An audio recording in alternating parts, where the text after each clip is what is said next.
Նա պարզապես ուզում էր ապահովել արժանի ապագա իր դստեր համար, բայց հայտնվեց տանը, որտեղ ցավը լուռ էր։ Տեսնելով տարեց տղամարդու տառապանքը, ով չարաշահվում էր սեփական ընտանիքի կողմից, նա ստիպված էր ընտրել վախի քաջության միջ։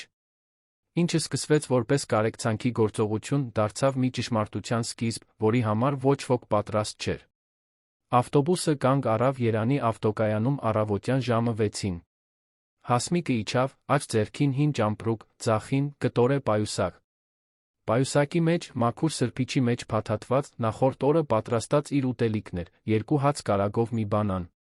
7-ամյա դուստրը, Իզաբելը, ամուր բռնած էր մոր կիսաշրջազգեստի փեշից, աչքերը լայն բացված, մեծ քաղաքի անսահմանության առաջ։ Այն ամենը շատ տարբեր էր Գյումրիից, Շիրակի մարզի փոքրիկ քաղաքից, որտեղ նրանք ապրել էին մինչ այդ։ Հասմիկը 32 տարեկան էր, բայց նրա ձեռքերը կարծես շատ ավելի տարեց մարդու լինեին։ Դրանք կոշտացած, կոպիտ ձեռքեր էին, նշանավորված տարիներ շարունակ ցեմենտե լոգարանում լվացք անելով, այրված կաթսաներ մաքրելով, ուրիշի հագուստի անվերջանալի կույտերը արդուկելով։ 14 տարեկանից նա աշխատում էր որպես տնային աշխատող, սկզբում տեղացի արտրականի ընտանիքի տանը, ապա այլ տներում, միշտ քիչ վաստակելով, միշտ անտեսանելի։ Ամուսինը նրան թողել էր, երբ Իզաբելը ընդամենը 2 տարեկան էր։ Պարզապես անհետացավ մի կիրակի կեսօրին, իր հետ տանելով իրենց ունեցած մի քանի կահույքը խոհանոցի կավե ամանում պահված գումարը։ Հասմիկը այլս երբեք լուր չունեցավ նրանից։ Միայնակ մնաց աղջկա հետ, առանց մոտ ընտանիքի, առանց աջակցության ցանցի, միայն իր սեփական ձեռքերի ուժը վճռականությունը, որ իր դուստրը կունենա այլ կյանք, քան ինքը։ Սոված մնալը նորություն չէր։ Հասմիկը լավ գիտեր ստամոքսի սեղմումը, առանց ընթրիքի քնելու անհարմարությունը, Իզաբելի կողմից ուտելիք խնդրելու տխրությունը, երբ տանը ոչինչ չկար։ Այդ պատճառով նա որոշեց ռիսկի դիմել։ Հեռավոր մի զարմուհի, ով տարիներ շարունակ աշխատում էր Երանում, պատմեց մայրաքաղաքի հնարավորությունների մասին։ Տները մեծ էին, աշխատավարձերն ավելի լավ, միշտ պահանջարկ կար տնային աշխատողների համար։ Սիրտը սեղմված, բայց հույսով լի Հասմիկը հավաքեց 6 ամսվա խնայողությունները, գնեց 2 ավտոբուսի տոմս մեկնեց, ավելի լավ օրեր փնտրելու։ Զարմուհին, Նվարդը, նրանց սպասում էր ավտոկայանում։ Նա նիհար, հոգնած դեմքով կին էր, բայց ժպտաց, երբ տեսավ Հասմիկին Իզաբելին։ Ամուր գրկեց երկուսին վերցրեց նորեկի ձեռքերից ծանր ճամպրուկը։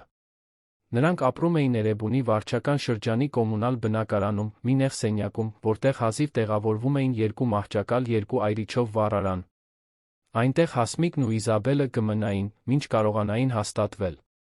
Առաջին օրերին Հասմիկը շրջեց տասնյակ աշխատանքի տեղավորման գործակալություններով, թողեց ձեռագիր պարզ ինքնակենսագրականներ, թակեցը փնտրվում է սպասուհի, ցուցանակներով տների դռները։ Շատ մերժումներ լսեց։ Որոշ տանտիրուհիներ վերից ներք էին նայում, հարցնում էին, արդյոք նա ուներ երաշխիքներ, արդյոք գիտեր բարդ ուտեստներ պատրաստել, արդյոք փորձ ուներ նուրբ սպասքի հետ։ Հասմիկը անկեղծորեն պատասխանեց. Գիտեր մաքրել, լվանալ, արդուկել պարզ ուտելիք պատրաստել, բայց պատրաստ էր սովորել ամեն ինչ։ Իզաբելը սկսեց հաճախել կոմունալ բնակարանի մոտակա քաղաքային դպրոց։ Դա հին շենք էր, գերլիկ սենյակներով հոգնած ուսուցիչներով, բայց դա ոչնչից լավ էր։ Աղջիկը իր մաշված ուսապարկում նոր տետր էր կրում, որը մայրը գնել էր իր մնացած վերջին մետաղադրամներով։ Հասմիկը պնդում էր, որ իր դուստրը արժանի դպրոցական պարագաներ ունենա, նույնիսկ եթե դա նշանակում էր խնայել իր սեփական սննդից։ Ժամանելուց 2 շաբաթ անց Նվարդը լուր բերեց։ Նրա ընկերուհին աշխատում էր մի գործակալությունում, որը սպասարկում էր կենտրոն Ավան վարչական շրջանների հարուստ ընտանիքներին։ Նրանց տնային աշխատող էր պետք առանձնատան համար, 2 շաբթից շաբաթ աշխատանք, պաշտոնական աշխատանքային պայմանագրով միջինից բարձր աշխատավարձով։ Հասմիկը զգաց, թե ինչպես է սիրտը արագանում։ Դա կլիներ իր հնարավորությունը։ Հաջորդ առավոտ նա հագավ իր լավագույն հագուստը, սպիտակ կոճակներով բլուզ պարզ ստաբատ։ Մազերը հավաքեց ցածր կապած, վարդագույն շրթներ քսեց շուրթերին դուրս եկավ մինչ արի ծագելը։ 2 ավտոբուս պետք է փոխեր, գործակալություն հասնելու համար։ Նստած ավտոբուսի կոշտ նստարանին, նրա ձեռքերը դողում էին նյարդայնությունից։ Հանգիստ աղոթում էր, Աստծուց խնդրելով, որ դա լինի իր հնարավորությունը։ Գործակալությունը գտնվում էր Հայելապատ ապակե արտրային շենքում։ Հասմիկը բարձրացավ 5-րդ հարկ գտավ սպասասրահ, այլ կանանցով, բոլորն էլ նույն անհանգիստ հայացքով։ Կարմիր եղունգներով ձանձրացած արտահայտությամբ ընդունարանի աշխատողը կանչեց նրա անունը գրեթե 1 ժամ սպասելուց հետո։ Հասմիկը մտավ մի փոքրիկ սենյակ, որտեղ միջին տարիքի լավ հագնված ակնոցով կինը թերթում էր թղթեր սեղանի վրա։ Հարցազրույցը արագ էր։ Կինը հարցրեց նախորդ փորձի, առկա ժամերի, երեխաներ ունենալու, բնակության վայրի մասին։ Հասմիկը ամեն ինչին անկեղծորեն պատասխանեց։ Ասաց, որ շատ է կարիք ունենում աշխատանքի, որ աշխատասեր է, որ չի բացակայի, որ արագ է սովորում։ Կինը մի քանի վայրկյան անշարժ նայեց նրան, ապա գլխով արեց։ Ասաց, որ Ալեքսանյան ընտանիքը փնտրում էր հենց նման պրոֆիլով մեկին նվիրված համեստ պատրաստակամ։ Աշխատանքը կսկսվեր հաջորդ 2 շաբթի։ Հասմիկը գործակալությունից դուրս եկավ դողացող ոտքերով։ Հազիվ էր հավատում։ Նա հաջողել էր։ Նա իսկապես հաջողել էր։ Վերադարձի ճանապարհին նա կանգ առավ մի հացի խանութում շոկոլադե տորթի մի կտոր գնեց Իզաբելի հետ կիսելու համար։ Դա փոքրիկ տոնակատարություն կլիներ։ Երբ նա հասավ կոմունալ բնակարան, աղջիկը վազեց գրկելու նրան, Հասմիկը բարձրացրեց նրան օդ պտտվելով։ Առաջին անգամ երկար ժամանակ անց նա զգաց, որ գուցե կյանքը պատրաստվում էր փոխվել։ Հանգստյան օրերը դանդաղ անցան։ Հասմիկը լվաց արդուկեց իր աշխատանքային հագուստը, ուսապարկը դասավորեց, տանը փոխելու համար մի զույգ հողաթափ, ջրի համար ջերմոս մի փոքրիկ տետր, որտեղ կգրեր ստացվող հրահանգները։ Նվարդը նրան փոխառեց մի սպիտակ գոգնոց, որը պահված էր պահարանի խորքում։ Կիրակի երեկոյան Հասմիկը գրեթե չքնեց։ Նա պատկերացնում էր, ինչպիսին կլիներ տունը, ինչպիսին կլիներ ընտանիքը, արդյոք լավ կվերաբերվեին իրեն։ Հիասթափվելու, բավականաչափ լավ չլինելու վախը սեղմում էր նրա կուրծքը։ Երկուշաբթի առավոտյան նա արթնացավ մինչ զարթուցիչի զանգը։ Լողացավ, հագնվեց, ցանրեց մազերը դուրս եկավ դեռ մթության մեջ։ Իզաբելը խորը քնած էր, նվարդը պատասխանատու կլիներ նրան դպրոց տանելու համար։ Ստացված հասցեն գտնվում էր կենտրոն վարչական շրջանի Ծառապատ փողոցում, Երանի ամենահեղինակավոր թաղամասերից մեկում։ Հասմիկը իջավ ավտոբուսից մի քանի թաղամաս քայլեց, տպավորված տների չափերով, անթերի այգիներով, ավտոտնակներում կայանված ներմուծված մեքենաներով։ Նա կանգ առավ բարձր, մշակված երկաթե դարպասի դիմաց։ Դրա հետում երում էր երկհարկանի առանձնատուն, սպիտակ ներկված, հսկայական պատուհաններով ճակատամասով, որն ավելի շատ կինոնկարի նման էր։ Արջի այգին զարդարված էր արմավենիներով, վարդերի թփերով այնքան կանաչ ու միատարր։ Մարգագետնով, որ արհեստական էր թվում։ Հասմիկը զանգը սեղմեց սպասեց, սիրտը ուժեղ բաբախելով։ Մի կնոջ ձայն պատասխանեց դոմոֆոնով, անմիջապես հետո դարպասը ավտոմատ կերպով բացվեց։ Այգին հատելով դեպի գլխավոր մուտքը, Հասմիկը դիտարկեց յուրաքանչյուր մանրուք։ Մարգագետնի կենտրոնում կար քարե շատրվան, դեկորատիվ արձաններ, բրոնզե լուսատուներ։ Ամեն ինչ կատարյալ էր, կազմակերպված, փայլուն։ Մուտքի դուռը բացվեց նույնիսկ մինչ նրա հասնելը։ Նրան սպասում էր մի էլեգանտ կին, շիկահեր մազերը հավաքած անթերի ձյու պոչով։ Նա բեժ մետաքսե բլուզ կոստյումի տաբատ էր հագած։ Նրա դեմքը նրբանկատորեն դիմահարդարված էր, բայց հայացքը սառն էր, հաշվարկող։ Բարի առավոտ, ասաց կինը առանց ժպտալու։ Դուք պետք է նոր աշխատողը լինեք։ Ես Պատրիցիա Ալեքսանյանն եմ։ Մտեք։ Հասմիկը հնազանդվեց, զգուշությամբ քայլելով մարմարյա հատակով։ Նրա աչքերը փորձում էին ամեն ինչ միաժամանակ կլանել, բյուրեղապակյա ջահը առաստաղին, ազնիվ փայտից բազրիքով աստիճանները, պատերին կախված հսկայական նկարները, նրբաճաշակ դիզայնի կահույքը։ Դա ուրիշ աշխարհ էր։ Մի աշխարհ, որը նա երբեք չէր պատկերացրել, որ այդքան մոտ կգոյություն ունենա։ Պատրիցիան նրան առաջնորդեց տանով մեկ, արագ ցույց տալով սենյակները։ Հյուրասենյակ, ճաշասենյակ, ժամանակակից տեխնիկայով հագեցած խոհանոց, լվացքատուն, վերի հարկում 3 սենյակ, լոգասենյակ, աշխատասենյակ, հեռուստացույցի սենյակ։ Հետնամասում հանգստի գոտի լողավազանով, խորովածի տեղով, սաունայով, թենիսի կորտով։ Հասմիկը հազիվ էր կարողանում մշակել այդքան շքեղությունը։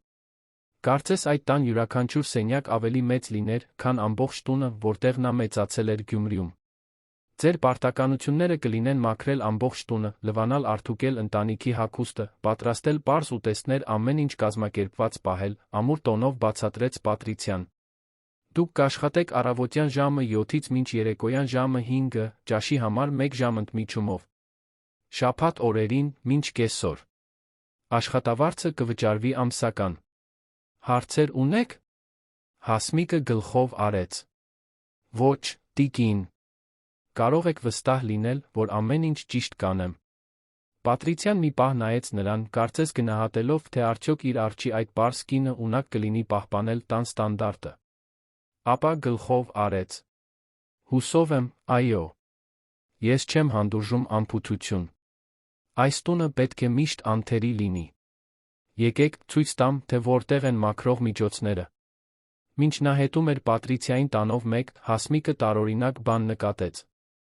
Չնայած առանձնատան չափերին սենյակների քանակին, այնտեղ շատ մարդկանց բնակվելու նշաններ չկային։ Չէր լսում ձայներ, չէր տեսնում ցրված խաղալիքներ, չէր զգում լիքը տանը բնորոշ այդ շարժը։ Միայն ծանր լռություն էր, ընդհատված միայն մարմարյա հատակին Պատրիցիայի կրունկների ձայնով։ Անցնելով առաջին հարկի մի միջանցքով, Հասմիկը տեսավ կիսաբաց դուռ։ Մի քանի վայրկյանով նրա աչքերը բռնեցին անվասայլակին նստած մի տարեց տղամարդու պատկերը, կորցրած հայացքով, կիսաբաց բերանով։ Նա կարծես ոչինչ չէր նկատում շուրջ բոլորը։ Հասմիկը սրտի սեղմում զգաց, բայց Պատրիցիան կտրուկ փակեց դուռը առաջ անցավ, ոչ մի խոսք չասելով, թե ով էր այդ տղամարդը։ Աշխատանքի առաջին օրերը հոգնեցուցիչ էին։ Հասմիկը արթնանում էր առավոտյան ժամը 5-ին, Իզաբելին թողնում էր դեռ քնած քաղաքը, հատում էր լիքը ավտոբուսով։ Ժամը 7-ին ճշտորեն հասնում էր առանձնատուն, հագնում էր սպիտակ գոգնոցը, սկսում առօրյան։ Ավլում էր, սրբում էր հատակը, մաքրում էր ապակիները, կազմակերպում էր սենյակները։ Ամեն ինչ պետք է փայլեր։ Պատրիցիան ստուգում էր յուրաքանչյուր մանրուք, մատը անցկացնում էր կահույքի վրայով, փոշի փնտրելով, բացում էր դարակները ստուգելու համար, թե արդյոք դրանք կազմակերպված էին։ Երբեք չէր գովում։ Միայն մատնանշում էր, թե ինչն էր սխալ։ Հասմիկը ամեն ինչ լուռ էր տանում։ Նրան պետք էր այդ աշխատանքը։ Աշխատավարձը լավ էր, պաշտոնական աշխատանքային պայմանագիրը ապահովություն էր երաշխավորում, նա արդեն պլանավորում էր իր Իզաբելի համար մի փոքրիկ սենյակ վարձել, հենց որ ստանար առաջին վճարումները։ Նա չէր կարող իրեն թույլ տալ բողոքել կամ հարցեր տալ։ Բայց կար մի բան, որը նրան խորապես անհանգստացնում էր։ Այդ դուռը առաջին հարկի միջանցքում։ Միշտ փակ։ Հասմիկը երբեմն այնտեղից ձայներ էր լսում։ Ցածր հառաչանք, աթոռի քաշում, խեղդված լաց։ Առաջին շաբաթվա երեքշաբթի օրը, երբ մաքրում էր միջանցքը, հետաքրքրասիրությունը հաղթեց։ Դանդաղ մոտեցավ դռանը, ճեղքից նայեց։ Տարեց տղամարդը այնտեղ էր, նույն անվասայլակին, նայում էր պատուհանին։ Հին, բծավոր գիշերազգեստ էր հագած, մազերը խճճված էին։ Թվում էր, լքված էր։ Հասմիկը արագ հետ քաշվեց, լսելով Պատրիցիայի քայլերը, որոնք մոտենում էին։ Տանտիրուհին հայտնվեց միջանցքում, զայրացած արտահայտությամբ։ Ինչ եք անում այստեղ, կոպտորեն հարցրեց նա։ Տան այս մասը մաքրության կարիք չունի։ Վերադարձեք խոհանոց։ Այո, տիկին։ Կներեք, տիկին։ Հասմիկը հնազանդվեց, բայց ծերունու պատկերը մնաց իր մտքում։ Ո՞վ էր նա։ Ինչու էր փակված այդ սենյակում։ Ինչու ոչ ոք ճիշտ չէր խնամում նրան։ Հարցերը մուրճում էին նրա գլխում, մինչ նա մաքրում էր կաթսաները խոհանոցի լվացարանում։ Հաջորդ օրը, ճաշի ընդմիջման ժամանակ, Հասմիկը նստած էր տան հետնամասում գտնվող աթոռին, ուտելով տանից բերած իր ճաշի տուփը։ Դա բրինձ, լոբի հավի փոքր կտոր էր։ Կեսը պահում էր ընթրիքի համար։ Ուտելիս նա լսեց մի ձայն ծառայողական տարածքից։ Դա Պատրիցիան էր, հեռախոսով խոսում էր բարձր, նյարդային տոնով։ Մի եկեք ինձ պատճառաբանություններով, Ալբերտ։ Ինձ պետք է, որ դուք շուտ լուծեք սա։ Թղթերը պետք է պատրաստ լինեն մինչ ամսվա վերջ։ Նա ամեն դեպքում շատ չի դիմանա։ Որքան շուտ ավարտենք, այնքան լավ մեզ երկուսիս համար։ Հասմիկը խեղդվեց ուտելիքից։ Նրա սիրտը սկսեց արագ բաբախել։ Այդ բառերի մեջ ինչ-որ մութ, սպառնալից բան կար։ Նա ձացրեց, թե ոչինչ չի լսել, բայց յուրաքանչյուր բառ արձագանքում էր նրա մտքում։ Ո՞մ մասին էր խոսում Պատրիցիան։ Արդյոք տարեց տղամարդու մասին էր։ Ինչ թղթեր էին դրանք։ Կեսօրին, մինչ նա լվացկատանը հագուստ էր արդուկում, Հասմիկը տեսավ Պատրիցիային, մտնելով տարեց տղամարդու սենյակ, ուտելիքով լի սկուտեղ կրելով։ Հետաքրքրված, նա մի քանի րոպե սպասեց, զգուշորեն մոտեցավ դռանը։ Այս անգամ այն լայն բացված էր։ Այն, ինչ տեսավ, նրան սառեցրեց։ Պատրիցիան կտրուկ գդալը մտցնում էր ծերունու բերանը, ով խեղդվում էր թքում։ Դու պետք է ուտես, անպիտան, անխիղճ բղավում էր նա։ Կարծում ես, որ ես այստեղ ամբողջ օրը քեզ կխնամեմ։ Դու ոչ մի բանի պիտանի չես։ Ոչ մի բանի։ Տարեց տղամարդը լացում էր։ Արցունքները հոսում էին կնճռոտ դեմքով, նա փորձում էր ինչ-որ բան արտահայտել, բայց բառերը դուրս չէին գալիս։ Միայն անհասկանալի, կոկորդային, հուսահատ ձայներ։ Պատրիցիան զայրույթով գդալը նետեց սկուտեղի վրա, վեր կացավ ուժով հրեց անվասայլակը պատին։ Տղամարդը ցավից հառաչեց։ Հասմիկը հետ քաշվեց, ձեռքերը դողալով։ Նա երբեք նման դաժան բան չէր տեսել։ Նրա սիրտը ցավում էր, կարծես ծեծված լիներ։ Այդ տղամարդը անպաշտպան էր, խոցելի, նրան ավելի վատ էին վերաբերվում, քան կենդանուն։ Նա դողացող ոտքերով վերադարձավ լվացքատուն, ծածնելով, թե ոչինչ չի տեսել։ Բայց գիտեր, որ երկար չի կարողանա ծածնել։ Այդ գիշեր կոմունալ բնակարան վերադառնալուց հետո Հասմիկը հազիվ կարողացավ ընթրել։ Իզաբելը նկատեց, որ մայրը տարբեր էր, լուռ, հեռու։ Մայր, ամեն ինչ լավ է, հարցրեց աղջիկը անհանգիստ աչքերով։ Այո, աղջիկս։ Պարզապես հոգնածություն է։ Բայց դա միայն հոգնածություն չէր։ Դա տագնապ էր։ Դա ապստամբություն էր։ Դա անօգնականություն էր։ Հասմիկը չէր կարողանում մտքից հանել տարեց տղամարդու լացող, վիրավորված, նվաստացած պատկերը։ Բարակ ներքնակի վրա պառկած, նայելով սենյակի ճաքած առաստաղին, նա որոշում կայացրեց։ Նա չէր կարող փակել աչքերը դրանից։ Նա պետք է ինչ-որ բան աներ։ Այդ շաբաթվա ուրբաթ օրը Պատրիցիան առավոտյան դուրս եկավ տանից, արտաքին հարցեր լուծելու համար։ Հասմիկը օգտվեց հնարավորությունից։ Սիրտը արագ բաբախելով, նա մտավ տարեց տղամարդու սենյակ։ Նա միայնակ էր, նստած աթոռին, նայում էր ոչնչի։ Նկատելով նրա ներկայությունը, նա դանդաղ շրջեց գլուխը։ Բարի առավոտ, պարոն, մեղմ ձայնով ասաց Հասմիկը։ Եկա տեսնելու, թե արդյոք լավ եք։ Տղամարդը նայեց նրան արցունքոտ աչքերով։ Հասմիկը դանդաղ մոտեցավ, ինչպես վիրավոր կենդանուն մոտեցողը։ Իր գոգնոցի գրպանից հանեց մաքուր թաշկինակ, նրբորեն սրբեց նրա դեմքի արցունքները։ Տարեց տղամարդը փակեց աչքերը, խորը հառաչանք դուրս եկավ նրա շուրթերից։ Կարծես առաջին անգամ երկար ժամանակ անց ինչ-որ մեկը նրան քնքշանքով էր դիպչում։ Դուք պետք է սոված լինեք, չէ՞։ Ես տաք թեյ մի քանի տոստ կպատրաստեմ։ Դուք սիրում եք տոստ։ Նա փորձեց պատասխանել, բայց միայն խռպոտ ձայն դուրս եկավ։ Հասմիկը տխուր ժպտաց շոյեց նրա ձեռքը։ Լավ է։ Պետք չէ խոսել։ Ես հասկանում եմ։ Գնաց խոհանոց, պատրաստեց շատ տաք երիցուկի թեյ, 2 հաց տոստեց։ Վերադարձավ սենյակ, ամեն ինչ մաքուր սկուտեղի վրա դրված։ Նստեց նրա կողքին, անսահման համբերությամբ գդալ առ գդալ թեյ տվեց նրան, տոստի փոքրիկ կտորներ, սպասելով, որ նա դանդաղ ծամի։ Շտապելու կարիք չկար։ Միայն խնամք։ Միայն մարդկայնություն։ Մինչ նա կերակրում էր նրան, Հասմիկը հանգիստ խոսում էր։ Պատմում էր Իզաբելի մասին, Գյումրիի մասին, ապագայի համար ունեցած իր երազանքների մասին։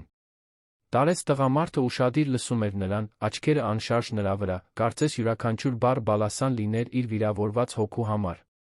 Երբ ավարտեց, Հասմիկը թաշկինակով մաքրեց նրա բերանի անկյունները, ծածկոցը ուղեց նրա ոտքերի վրա։ Պատրաստ է, իմ սիրելիս։ Հիմա դուք մի փոքր հանգստացեք։ Ես ավելի ուշ կվերադառնամ, տեսնելու, թե ինչպես եք։ Սենյակից դուրս գալիս Հասմիկը տարօրինակ զգացում ուներ։ Դա վախ էր, բայց նա թեթություն։ Վախ, բացահայտվելուց։ Թեթություն, ճիշտ բան անելուց։ Նա վերադարձավ իր սովորական գործերին, կարծես ոչինչ չէր պատահել։ Երբ Պատրիցիան վերադարձավ, Հասմիկը մաքրում էր հյուրասենյակի հատակը։ Տանտիրուհին անցավ նրա կողքով, ոչ մի խոսք չասելով, ուղիղ գնաց աշխատասենյակ, փակեց դուռը։ Հասմիկը նորից լսեց նրան հեռախոսով, ձայնը ցածր, բայց լարված։ Նա չկարողացավ հասկանալ, թե ինչ էր ասվում, բայց վտանգի զգացումը մեծանում էր։ Շաբաթ օրը, աշխատանքային շաբաթվա վերջին օրը, Հասմիկը շուտ եկավ տունը գտավ բացարձակ լռության մեջ։ Պատրիցիան դեռ չէր արթնացել։ Նա օգտվեց հնարավորությունից, արագ մտնելու տարեց տղամարդու սենյակ։ Նա ավելի զգոն էր թվում, տեսնելով նրան, ինչ-որ բան նմանվող ծուռ ժպիտ արեց։ Հասմիկը զգաց, թե ինչպես է սիրտը տաքանում։ Բարի առավոտ, իմ սիրելիս։ Մաքուր ծածկոց բերեցի ձեզ համար։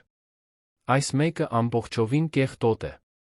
Նա հին ծածկոցը փոխարինեց մաքուրով, որը գտել էր լվացքատան պահարանում։ Ուղեց բարձերը, մի փոքր բացեց պատուհանը, որպեսզի մաքուր օդ արի լույս մտնի։ Տարեց տղամարդը փակեց աչքերը, զգալով առավոտվա ջերմությունը դեմքին։ Հասմիկը նրբորեն շոյեց նրա մոխրագույն մազերը։ Հենց այդ ժամանակ նա լսեց քայլեր իր հետից։ Վախեցած շրջվեց, հանդիպեց Պատրիցիային կանգնած դռան մոտ, ձեռքերը ծալած, դեմքը զայրույթից աղավաղված։ Ինչ եք կարծում, թե ինչ եք անում այստեղ։ Հասմիկը կուլ տվեց։ Ես պարզապես ծածկոցն էի ուղղում, տիկին։ Նա կարծես ցրտած էր։ Պատրիցիան առաջացավ սենյակ, աչքերը կայծակելով։ Ես չեմ խնդրել ձեզ խնամել նրան։ Ձեր պարտականություններն են մաքրել, լվանալ, պատրաստել։ Նա ձեր խնդիրը չէ։ Հասկանալի։ Այո, տիկին։ Եթե ես իմանամ, որ դուք խառնվում եք այնտեղ, որտեղ ձեզ չեն կանչել, անմիջապես կկորցնեք այս աշխատանքը։ Դուք ոչ ոք չեք այստեղ։ Դուք պարզապես աշխատող եք։ Մի մոռացեք դա։ Հասմիկը խոնարհեց գլուխը, ձեռքերը դողալով։ Այո, տիկին։ Կներեք։ Պատրիցիան մատնացույց արեց դուռը։ Դուրս եկեք։ Եվ մի վերադարձեք այստեղ առանց իմ թույլտվության։ Հասմիկը շտապ դուրս եկավ, սիրտը թռչկոտելով։ Բայց անցնելով միջանցքով, նա վերջին անգամ հետ նայեց։ Տարեց տղամարդը դիտում էր նրան, աչքերը լի երախտագիտությամբ, տխրությամբ։ Այդ պահին Հասմիկը գիտեր, որ չի կարող պարզապես հնազանդվել։ Նա չէր կարող թույլ տալ, որ այդ տղամարդը տառապի։ Կարևոր չէր ռիսկը։ Հաջորդ շաբաթները ծայրահեղ լարված էին։ Հասմիկը իր պարտականությունները կատարում էր ավելի նվիրվածությամբ, փորձելով պատճառ չտալ նկատողություն ստանալու համար։ Բայց ամեն անգամ, երբ Պատրիցիան դուրս էր գալիս տանից, նա մի միջոց էր գտնում մտնելու տարեց տղամարդու սենյակ։ Նրան թարմ ջուր էր տանում, ուղղում էր բարձերը, հանգիստ խոսում էր։ Երբեմն պարզապես նստում էր նրա կողքին լուռ, բռնելով նրա ձեռքը։ Տղամարդը կարծես վերածնվում էր քնքշանքի այդ փոքրիկ ժեստերից։ Նրա աչքերը, որ նախկինում մարած էին, այլ փայլ էին ստանում, երբ տեսնում էր նրա գալը։ Հասմիկը պարզեց, որ նրա անունը Սեբաստիան էր։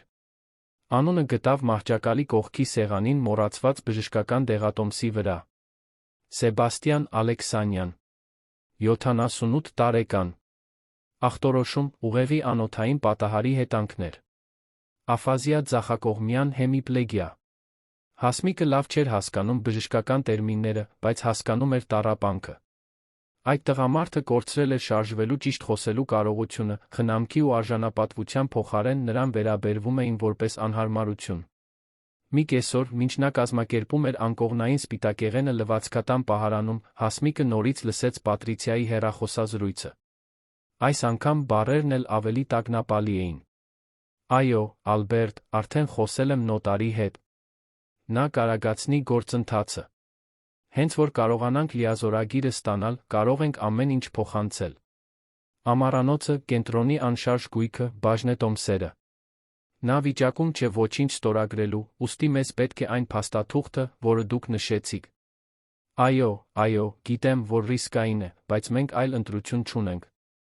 Նա կարող է էլի տարիներ դիմանալ այսպես։ Ես այդքան ժամանակ չեմ կարող սպասել։ Հասմիկը սարսուռ զգաց։ Դա գողություն էր։ Պատրիցիան պլանավորում էր ամեն ինչ խլել իր սկեսրայրից, մինչ նա խոցելի էր ի վիճակի չէր պաշտպանվել։ Դա հրեշավոր էր։ Բայց ինչ կարող էր անել նա, մի պարզ տնային աշխատող։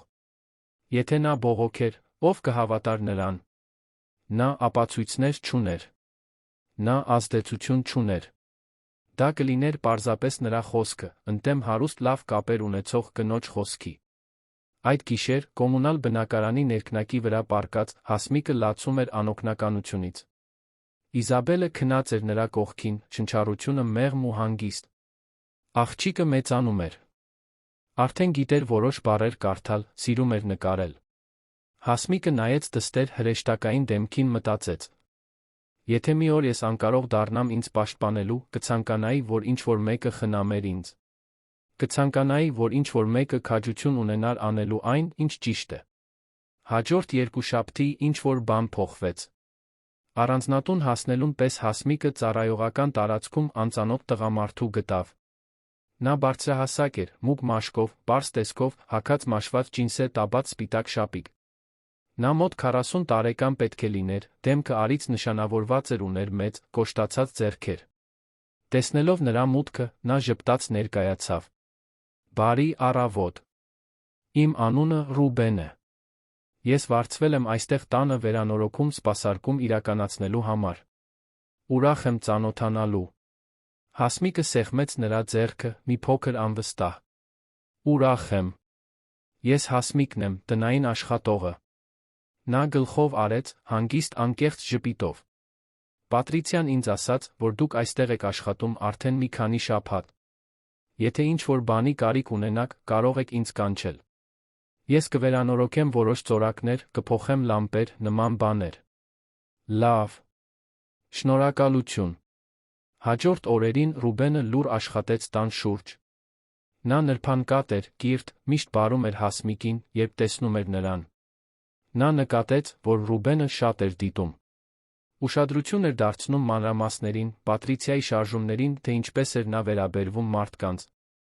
Հասմիկը դա տարօրինակ համարեց, բայց ոչինչ չասաց։ Այդ շաբաթվա հինգշաբթի օրը, մինչ Հասմիկը հագուստ էր կախում հետնամասի լվացքի պարանից, Ռուբենը մոտեցավ, գործիքների արկղ կրելով։ «Կարո՞ղ եմ մի բան հարցնել», ասաց նա, ձայնը ցածր զգույշ։ Հասմիկը շուրջբոլորը նայեց, համոզվելու համար, որ Պատրիցիան մոտակայքում չէ։ «Կարող եք»։ Ո՞վ է այն տարեց տղամարդը, որը մնում է առաջին հարկի այդ սենյակում։ Ես մի քանի անգամ տեսել եմ տանտիրուհուն այնտեղ մտնելիս, բայց երբեք չեմ տեսել, որ նա դուրս գա։ Հասմիկը վարանեց։ Նա չգիտեր, կարող էր արդյոք վստահել այդ տղամարդուն։ Բայց նրա աչքերում ինչ-որ բան կար, մի անկեղծություն, որը նրան ստիպում էր խոսել։ Դա պարոն Սեբաստիանն է։ Տիկին Պատրիցիայի սկեսրայրը։ Նա առողջական խնդիր է ունեցել, հիմա չի կարողանում ճիշտ քայլել կամ խոսել։ Ռուբենը հոնքերը կնճռեց։ Եվ նա լավ է խնամում նրան։ Հարցը Հասմիկին անակնկալի բերեց։ Նա նայեց Ռուբենին, գնահատելով, թե արդյոք պետք է բացահայտեր ամեն ինչ։ Որոշեց ռիսկի դիմել։ Ոչ։ Նա լավ չի խնամում։ Նա շատ վատ է վերաբերվում նրան։ Բղավում է, հրում է, թողնում է նրան կեղտոտ, սոված։ Դա սարսափելի է։ Ռուբենը լրջացավ, ծնոտը լարված։ Դուք երբե ականատես եք եղել դրան։ Այո։ Մի քանի անգամ։ Եվ դուք ինչ-որ բան արել եք։ Հասմիկը զգաց, թե ինչպես են արցունքները գալիս։ Ես փորձում եմ խնամել նրան, երբ նա չկա։ Ուտելիք եմ տանում, ծածկոցն եմ ուղղում, խոսում եմ նրա հետ։ Բայց եթե նա ինձ բռնում է, սպառնում է ինձ ազատել աշխատանքից։ Ինձ պետք է այս աշխատանքը։ Ես փոքր դուստր ունեմ մեծացնելու համար։ Ես չեմ կարող կորցնել։ Ռուբենը ձեռքը դրեց նրա ուսին, համերաշխության ժեստով։ Ես հասկանում եմ։ Բայց այն, ինչ կատարվում է, ճիշտ չէ։ Այդ տղամարդուն օգնություն է պետք։ Հասմիկը թիկունքով սրբեց արցունքները։ Ես գիտեմ։ Բայց ինչ կարող եմ անել։ Ոչ ոք ինձ չի լսի։ Ես պարզապես աշխատող եմ։ Ռուբենը մի քանի վայրկյան լուռ մնաց, կարծես մտածելով։ Ապա ասաց. Իսկ եթե ես ասեմ, որ դուք միայնակ չեք դրանում։ Հասմիկը շփոթված նայեց նրան։ Ինչպես է դա։ Նա նորից շուրջբոլորը նայեց, համոզվելու համար, որ միայնակ էին։ Լսեք, ես ձեզ մի բան կպատմեմ, բայց դուք պետք է խոստանաք, որ գաղտնի կպահեք։ Հասմիկը գլխով արեց, սիրտը արագ բաբախելով։ Ես խոստանում եմ։ Ռուբենը խորը շունչ քաշեց։ Ես պարզապես սպասարկող աշխատող չեմ։ Ես այստեղ եմ, որովհետև անանուն բողոք եմ ստացել պարոն Սեբաստյանի նկատմամբ վատ վերաբերմունքի մասին։ Ես մասնավոր քննիչ եմ։ Ես վարձվել եմ պարզելու համար, թե իրականում ինչ է կատարվում այս տանը։ Հասմիկը աչքերը լայն բացեց, բերանը կիսաբաց։ Նա չէր կարողանում հավատալ իր լսածին։ Դուք քննիչ եք։ Իրոք։ Այո։ Եվ արդեն շատ բան եմ պարզել։ Պատրիցիան փող է շեղում իր սկեսրայրից, կեղծում է փաստաթղթեր, պլանավորում է գույք փոխանցել։ Բայց ինձ ավելի շատ ապացույցներ են պետք։ Ինձ պետք է մեկը ներսից, ով կարող է հաստատել այն, ինչ տեսնում եմ։ Կարող եք ինձ օգնել։ Հասմիկը զգաց թեթության վախի խառնուրդ։ Թեթություն, իմանալով, որ ինչ-որ մեկը ինչ-որ բան էր անում։ Վախ, հետանքներից։ Բայց նա նայեց տանը, մտածեց Սեբաստյանի մասին, փակված այդ սենյակում, տառապելով, որոշում կայացրեց։ Ես կօգնեմ։ Ես կանեմ այն, ինչ անհրաժեշտ է նրան փրկելու համար։ Ռուբենը ժպտաց, հավանության երախտագիտության ժպիտով։ Շնորհակալություն, Հասմիկ։ Դուք քաջ եք։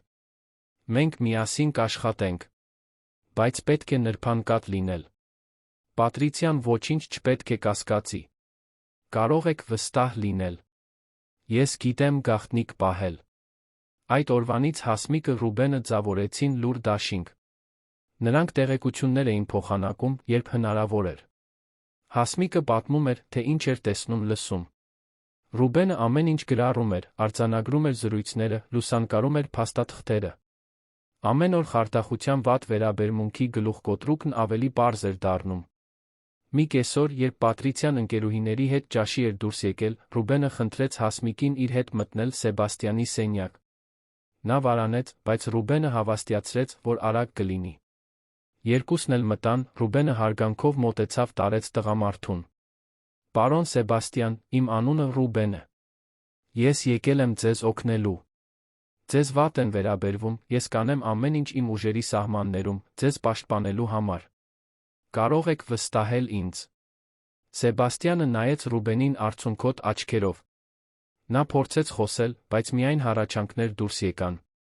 Ռուբենը ամուր բռնեց նրա ձեռքը։ Ես գիտեմ, որ դուք չեք կարողանում ճիշտ խոսել, բայց ես հասկանում եմ։ Ես կզբաղվեմ դրանով։ Խոստանում եմ։ Հասմիկը հուզված դիտում էր։ Առաջին անգամ այս տուն մտնելուց ի վեր նա զգում էր, որ հույս կար։ Սեբաստյանն այլս միայնակ չէր։ Նրանք այնտեղ էին նրա համար։ Ռուբենը գրպանից հանեց մի փոքր ձայնագրիչ։ Հասմիկ, սա ձեզ կթողնեմ։ Ամեն անգամ, երբ Պատրիցիան ինչ-որ բան անի կամ ասի պարոն Սեբաստյանի դեմ, դուք ձայնագրեք։ Թաքցրեք դա գոգնոցում, զգուշորեն միացրեք։ Մեզ պետք կլինեն այդ ապացույցները։ Հասմիկը վերցրեց սարքը, ձեռքերը դողալով։ Լավ։ Ես կանեմ դա։ Եվ ես թաքնված տեսախցիկներ կտեղադրեմ տան որոշ կետերում։ Ոչ ոք չի նկատի։ Մենք պետք է ամեն ինչ արձանագրենք։ Երկուսն էլ միասին աշխատեցին հաջորդ օրերին։ Հասմիկը ձայնագրում էր զրույցները, Ռուբենը տեղադրում էր քողարկված տեսախցիկներ լուսատուներում, ժամացույցներում։ Պատրիցիան, անտեղյակ ամեն ինչից, շարունակում էր իր չարագուշակ ծրագրերը։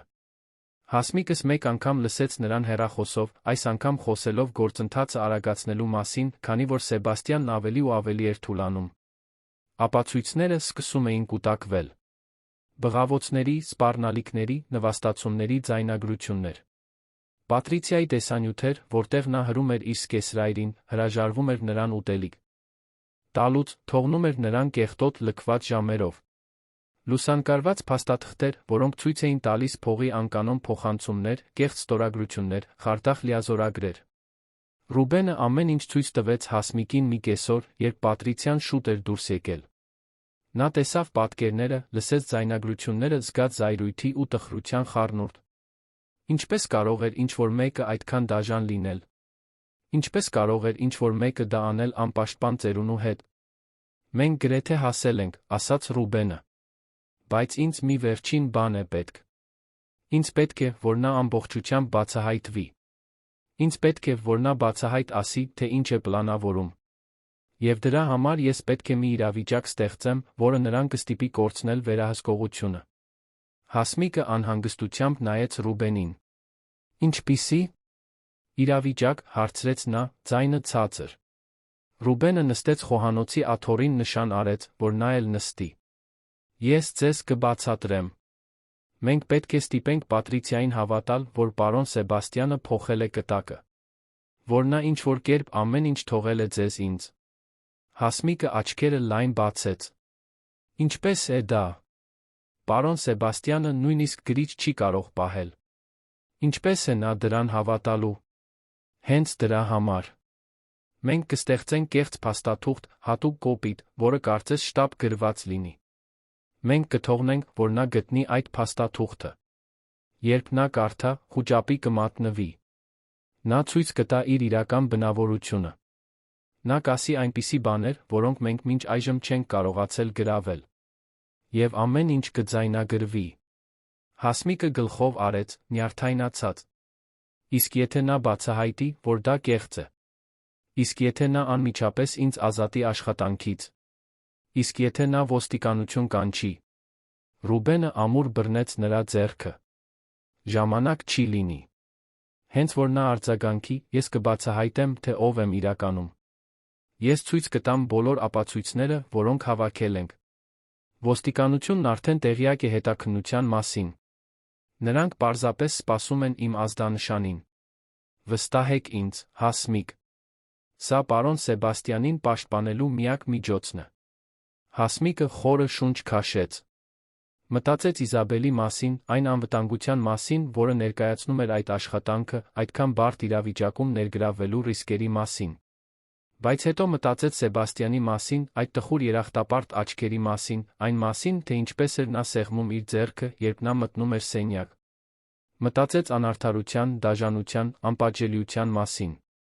Եվ որոշում կայացրեց։ Լավ։ Ես վստահում եմ ձեզ։ Եկեք անենք դա։ Ռուբենը ժպտաց։ Դուք շատ քաջ եք, Հասմիկ։ Մենք կփրկենք պարոն Սեբաստյանին։ Միասին։ Երկուսն էլ մանրամասն մշակեցին պլանը։ Ռուբենը ձեռքով կեղծ կտակ գրեց, դողացող անկանոն տառերով, նմանակելով այն դժվարությունը, որը Սեբաստյանը կունենար գրելիս։ Փաստաթուղթը հայտարարում էր, որ տառապած վատ վերաբերմունքի հարսի անպութության պատճառով Սեբաստյանը իր բոլոր ունեցվածքը թողնում է Հասմիկ Դավթյանին, Ռուբեն Հակոբյանին, միակներին, ովքեր ցուցաբերել են մարդկայնություն, իրական խնամք։ Այն թվագրված էր ուներ քերծված ստորագրություն, որը նմանակում էր տարեց տղամարդու ստորագրությանը։ Հասմիկը նայեց թղթին, սիրտը արագ բաբախելով։ Սա կաշխատի։ Կաշխատի։ Նա ագահ է ամբարտավան։ Նա կհավատա, որ ինչ-որ մեկը կարող էր օգնել իր սկեսրայրին գրել դա։ Եվ նա ամբողջությամբ կկորցնի վերահսկողությունը։ Ռուբենը տեղադրեց մեկ տեսախցիկ, այս անգամ թաքնված հյուրասենյակի դեկորատիվ բույսի մեջ։ Կարգավորեց անկյունը, հիմնական բազմոցը, կենտրոնական սեղանը գրավելու համար։ Հենց այնտեղ էր Պատրիցիան սովորաբար նստում, նամակագրություն կարդալու, փաստաթղթեր վերանայելու համար։ Հենց այնտեղ էր իրականացվելու պլանը։ Նրանք ընտրեցին ուրբաթ օրը։ Պատրիցիան միշտ առավոտյան ժամը 10-ին էր դուրս գալիս ուրբաթ օրերին, գնումներ կատարելու միայն կեսօրին էր վերադառնում։ Հասմիկը Ռուբենը սպասեցին, մինչ նա դուրս կգար։ Հենց որ նրա մեքենան անհետացավ փողոցով, երկուսն էլ գործի անցան։ Ռուբենը կեղծ կտակը դրեց դեղնավուն ծրարի մեջ, կարոր փաստաթղթի տեսք տալու համար։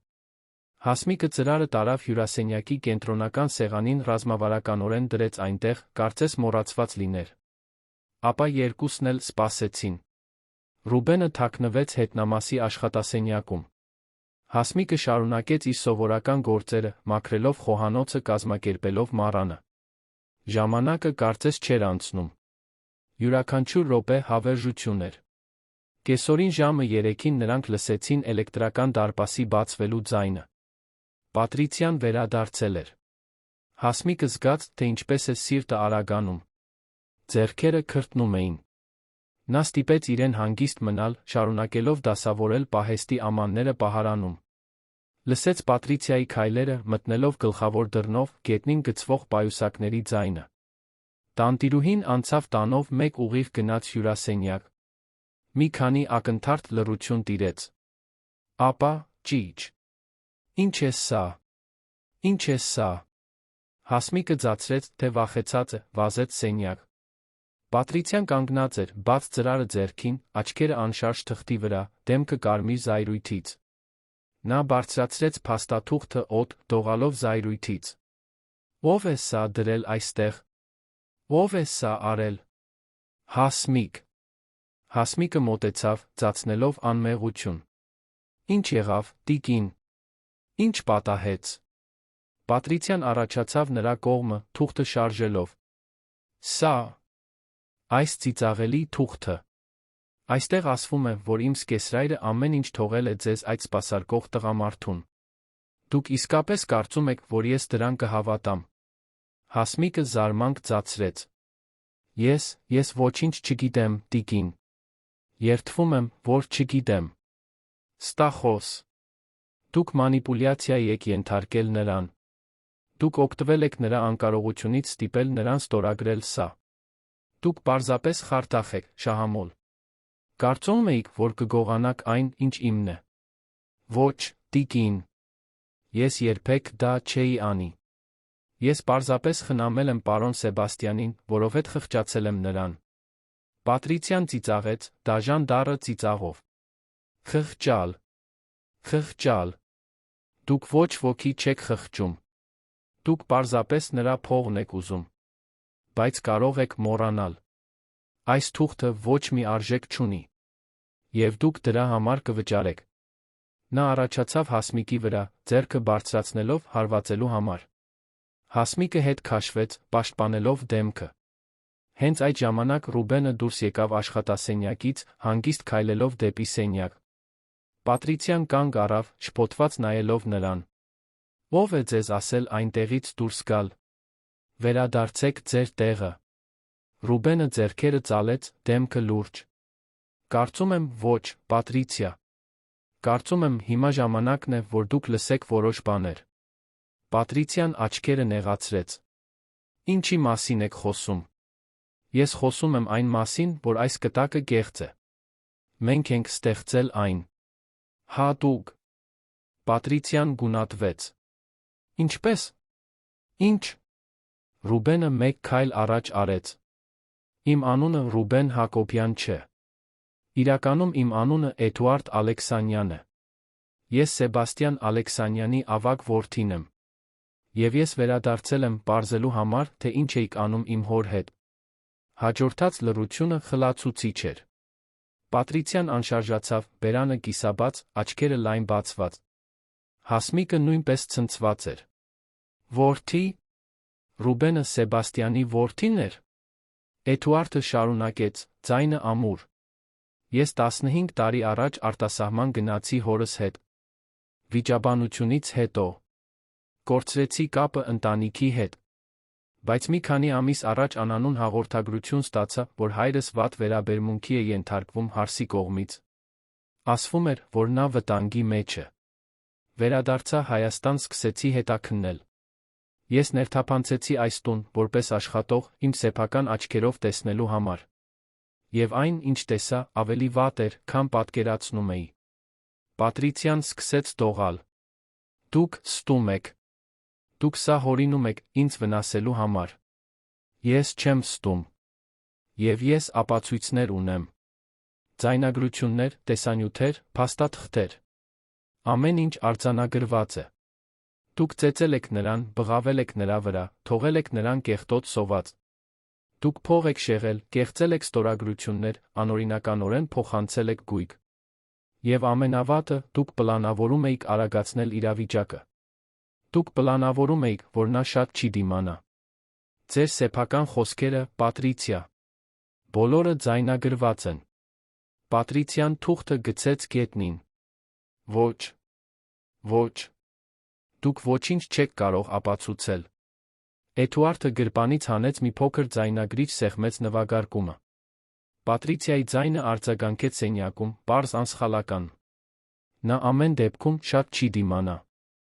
Որքան շուտ ավարտենք, այնքան լավ մեզ երկուսիս համար։ Պատրիցիայի դեմքը փլուզվեց։ Նա նստեց բազմոցին, գլուխը ձեռքերի մեջ։ Ոչ։ Սա չի կարող պատահել։ Էդուարդը շարունակեց. Դուք ասելիք ունեք, Պատրիցիա։ Ինչ-որ բան խոստովանելու, մինչ ես ոստիկանություն կկանչեմ։ Պատրիցիան բարձրացրեց գլուխը, աչքերը լի զայրույթի արցունքներով։ Խոստովանել։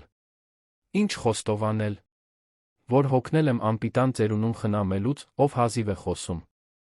Որ ես արժանի էի այդ փողին, տարիներ շարունակ այս ընտանիքին տանելուց հետո։ Այո։ Ես փող եմ շեղել։ Այո, ես կեղծել եմ փաստաթղթեր։ Եվ գիտեք ինչ։ Նա արժանի էր այդ ամենին։ Նա միշտ էլ դժվար, ամբարտավան, վերահսկող մարդ էր։ Եթե նա շուտ հեռանար, ամեն ինչ ավելի հեշտ կլիներ։ Հասմիկը ձեռքերով փակեց բերանը, սարսափած։ Էդուարդը պահպանեց լուրջ արտահայտությունը։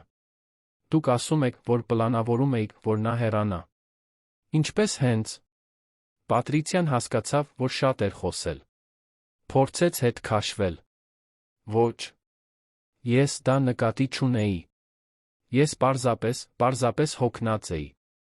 Բայց արդեն ուշ էր։ Էդուարդն արդեն ուներ այն ամենը, ինչ անհրաժեշտ էր։ Նա վերցրեց հեռախոսը, հավաքեց համար։ Ալո։ Կարող եք գալ։ Ես ամեն ինչ արձանագրված ունեմ։ Րոպեներ անց երկու ոստիկան մտան գլխավոր դռնով։ Պատրիցիան փորձեց հավաքվել, բայց տեսանելիորեն շփոթված էր։ Էդուարդը ներկայացրեց բոլոր ապացույցները, ձայնագրություններ, տեսանյութեր, կեղծված փաստաթղթեր, անկանոն բանկային փոխանցումներ։ Ոստիկանները լսեցին ամեն ինչ լուռ, նշումներ անելով։ Պատրիցիա Ալեքսանյան, դուք ձերբակալված եք խարդախության, փաստաթղթերի կեղծման, յուրացման խոցելի անձի նկատմամբ վատ վերաբերմունքի համար, ասաց ոստիկաններից մեկը։ Դուք իրավունք ունեք լռելու։ Այն ամենը, ինչ դուք կասեք, կարող է օգտագործվել ձեր դեմ։ Պատրիցիան սկսեց լացել, ոչ թե զղջումից, այլ զայրույթից, հիասթափությունից։ Հասմիկը դիտում էր ամեն ինչ, թեթության անհավատության խառնուրդով։ Ամեն ինչ այդքան արագ էր տեղի ունեցել։ Ամեն ինչ աշխատել էր։ Ոստիկանները ձեռնաշխտաներ դրեցին Պատրիցիայի վրա, դուրս տարան նրան։ Դուրս գալուց առաջ նա ատելությամբ նայեց Հասմիկին։ Դուք կզղջաք, որ խառնվել եք դրան։ Դուք ձեր այդ թշվառ դուստրը։ Պատրիցիայի խոսքերը արձագանքում էին Հասմիկի գլխում նույնիսկ այն բանից հետո, երբ ոստիկանական մեքենան հեռացավ նրա հետ։ Իզաբելի նկատմամբ սպառնալիքը խորապես վախեցրեց նրան։ Էդուարդը նկատեց նրա վախը մոտեցավ։ Մի անհանգստացեք։ Նա ոչինչ չի անի։ Նա երկար ժամանակ կլինի բանտում։ Եվ ես կապահովեմ, որ դուք պաշտպանված լինեք։ Հասմիկը գլխով արեց, բայց դեռ դողում էր։ Էդուարդը նրբորեն ձեռքը դրեց նրա ուսին։ Եկեք։ Գնանք հորս տեսնենք։ Երկուսն էլ գնացին Սեբաստյանի սենյակ։ Տարեց տղամարդը անվասայլակին էր, նայում էր պատուհանից։ Լսելով դռան բացվելը, նա շրջեց գլուխը, նրա աչքերը լայն բացվեցին, տեսնելով Էդուարդին։ Մի ակնթարթ ճանաչում կար։ Սեբաստյանի շուրթերը շարժվեցին, փորձելով բառեր կազմել, բայց միայն ձայներ դուրս եկան։ Արցունքները սկսեցին հոսել կնճռոտ դեմքով։ Էդուարդը ծնկի իջավ աթոռի կողքին, բռնեց հոր ձեռքերը։ Ողջույն, հայր։ Ես եմ Էդուարդը։ Ձեր որդին։ Կներեք, որ այդքան ուշ վերադարձա։ Կներեք, որ այստեղ չէի, երբ ձեզ պետք էր։ Սեբաստյանը հոգնած լացում էր։ Էդուարդը զգուշորեն գրկեց նրան, ծերունին գլուխը դրեց որդու ուսին։ Հասմիկը, կանգնած սենյակի անկյունում, նույնպես լացում էր։ Դա ցավի թեթության միաժամանակյա պահ էր։ Հայր որդի, վերամիավորված այդքան ժամանակ անց, այդքան դժվար հանգամանքներում։ Ամեն ինչ լավ կլինի հիմա, հայր։ Ես կխնամեմ ձեզ։ Երբեք այլս ձեզ միայնակ չեմ թողնի։ Հասմիկը զգուշորեն դուրս եկավ սենյակից, նրանց անձնական կյանք տալով։ Գնաց խոհանոց, նստեց աթոռին, փորձելով մշակել այն ամենը, ինչ պատահել էր։ Նա դեռ չէր կարողանում հավատալ։ Էդուարդը Սեբաստյանի որդին էր։ Նա ներթափանցել էր իր սեփական տուն, հորը փրկելու համար։ Եվ նա, անգիտակցաբար, դարձել էր այդ փրկության էական մասը։ Րոպեներ անց Էդուարդը մտավ խոհանոց։ Նստեց նրա կողքին, հառաչեց. Շնորհակալություն, Հասմիկ։ Առանց ձեզ ես չէի կարողանա։ Դուք քաջ էիք։ Դուք մարդկային էիք, երբ ոչ ոք չէր։ Հասմիկը սրբեց արցունքները։ Ես պարզապես արեցի այն, ինչ ճիշտ էր։ Ես չէի կարող տեսնել, թե ինչպես է նա տառապում այդպես։ Եվ հենց դա էր, որ ամեն ինչ փոխեց։ Էդուարդը երախտագիտությամբ նայեց նրան։ Ինձ պետք է պատմել ձեզ ամբողջ պատմությունը։ Դուք արժանի եք իմանալ։ Հասմիկը գլխով արեց, Էդուարդը սկսեց խոսել։ Պատմեց, որ տանից հեռացել էր 25 տարեկանում, հոր հետ սարսափելի վիճաբանությունից հետո։ Սեբաստյանը հաջողակ գործարար էր, մի քանի գույքերի բիզնեսների սեփականատեր։ Նա միշտ եղել է խիստ, պահանջկոտ, դժվար հաճելի մարդ։ Էդուարդը ցանկանում էր արվեստի կարիերա անել, լինել լուսանկարիչ, ճանապարհորդել աշխարհով մեկ։ Սեբաստյանը դա ժամանակի կորուստ էր համարում։ Ցանկանում էր, որ որդին ստանձներ ընտանեկան բիզնեսը։ Քննարկումը բուռն էր, Էդուարդը տանից հեռացավ, երդվելով երբեք չվերադառնալ։ Ես գնացի Եվրոպա, աշխատեցի որպես ֆրիլանս լուսանկարիչ, ցուցահանդեսներ արեցի, հանդիպեցի զարմանալի մարդկանց։ Բայց երբեք չդադարեցի մտածել հորս մասին։ Մենք չափազանց համառ էինք ներողություն խնդրելու համար։ Տարիներ անցան, հպարտությունը միշտ հաղթում էր։ Մինչ 6 ամիս առաջ անանուն էլեկտրոնային նամակ ստացա։ Ասվում էր, որ հայրս կաթված է ստացել վատ վերաբերմունքի է ենթարկվում Հարսի կողմից։ Ասվում էր, որ նա վտանգի մեջ է։ Էդուարդը դադարեց, ձայնը խեղդված։ Սկզբում կարծեցի, որ սուտ է։ Բայց իմ ներսում ինչ-որ բան թույլ չէր տալիս մոռանալ։ Սկսեցի հեռվից հետաքննել։ Պարզեցի, որ Պատրիցիան իսկապես տարօրինակ շարժեր էր անում հորս հաշիվների հետ։ Փոխանցումներ, գույքի վաճառքներ, կասկածելի լիազորագրեր։ Որոշեցի վերադառնալ։ Բայց չէի կարող պարզապես հայտնվել դռան մոտ։ Պատրիցիան ինձ ճանաչում էր։ Եթե իմանար, որ ես վերադարձել եմ, ամեն ինչ կթաքցներ։ Այսպիսով ես ստեղծեցի կեղծ ինքնություն, ներթափանցեցի այս տուն, որպես սպասարկող աշխատող։ Եվ սկսեցի դիտել։ Ինչ։ Տեսակ, հարցրեց Հասմիկը։ Տեսակ, թե ինչպես էին հորս հետ վերաբերվում որպես աղբի։ Տեսակ, թե ինչպես էր նա լացում միայնակ, կեղտոտ, սոված։ Տեսակ, թե ինչպես էր Պատրիցիան բղավում նրա վրա, հրում նրան, նվաստացնում։ Եվ տեսա ձեզ, Հասմիկ։ Տեսակ, թե ինչպես էիք դուք թաքուն խնամում նրան։ Տեսա քնքշանքը, համբերությունը, մարդկայնությունը։ Հենց այդ ժամանակ իմացա, որ կարող եմ վստահել ձեզ։ Հասմիկը խոնարհեց աչքերը։ Ես չգիտեի, որ դուք նրա որդին եք։ Կարծում էի, պարզապես քննիչ եք։ Եվ մասամբ այդպես էր։ Բայց ես նա այն որդին եմ, ով լքել է հորը, հիմա պետք է սովորի նորից որդի լինել։ Երկուսն էլ մի պահ լուռ մնացին։ Ապա Էդուարդը շարունակեց. Պատրիցիան միայնակ չի գործել։ Նա հանցակից ունի։ Մի փաստաբան, Ալբերտ Մուրադյան անունով։ Նա էր, ով օգնում էր նրան կեղծ փաստաթղթերով։ Ոստիկանությունն արդեն նրա հետից է։ Շուտով նա էլ կբռնվի։